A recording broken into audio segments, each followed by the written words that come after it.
Sinju scanned the list of forbidden cloaks, his finger stopping on one that hummed with ancient energy, the Spirit Caller's Shroud. The description detailed its unique power, the ability to communicate with and summon the spirits of Greek mythology, heroes and gods alike. It also had a secondary function.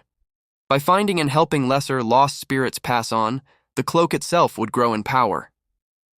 He tapped, "Yes," and the air grew cold. His dragon-scale cloak lifted from his shoulders and began to transform.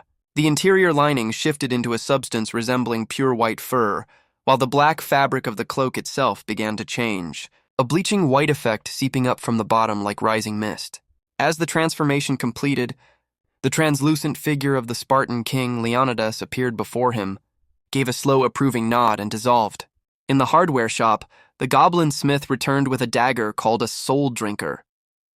As he brought it close to the selfish slasher, it shimmered and dissolved into streams of light that were greedily absorbed by Lin's sword. A screen instantly appeared in front of Lin's face. Sword max level, now beginning demon phase. It read, before a list of new demonic abilities began to scroll. "Yeah, you're still paying for that," the goblin said, hand outstretched. Yeah, Lin muttered, his eyes glued to his new skills.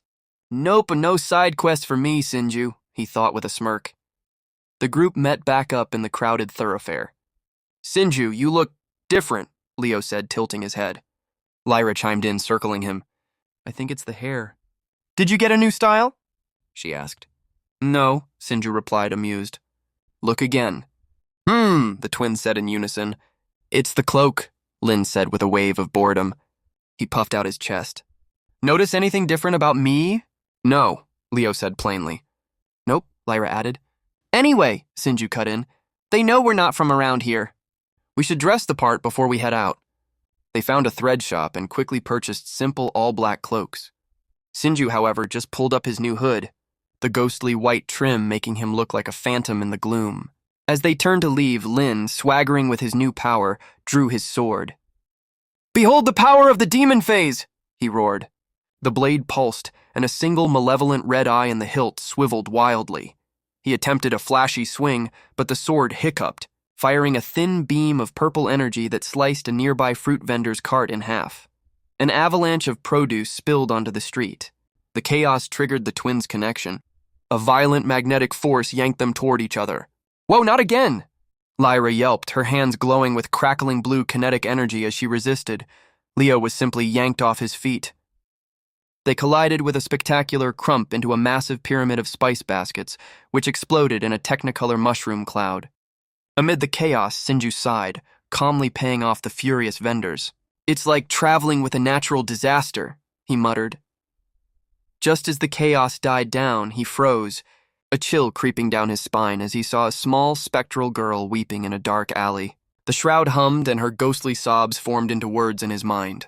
"My dolly, I dropped my dolly. Why, I can't leave without it." Lin groaned. "A fetch quest for a ghost? Seriously?" But Lyra was already searching. "Over here," she called, pulling a small worn wooden doll from a rusted drain cover. Sinju knelt, holding it out to the empty space. The spectral girl materialized, her face alight with a radiant smile as she took the doll and dissolved into a shower of gentle light. The Spirit Caller's shroud pulsed with a warm light, and Sinju felt a new wave of energy flow into him. And with it, a new name whispered into his consciousness.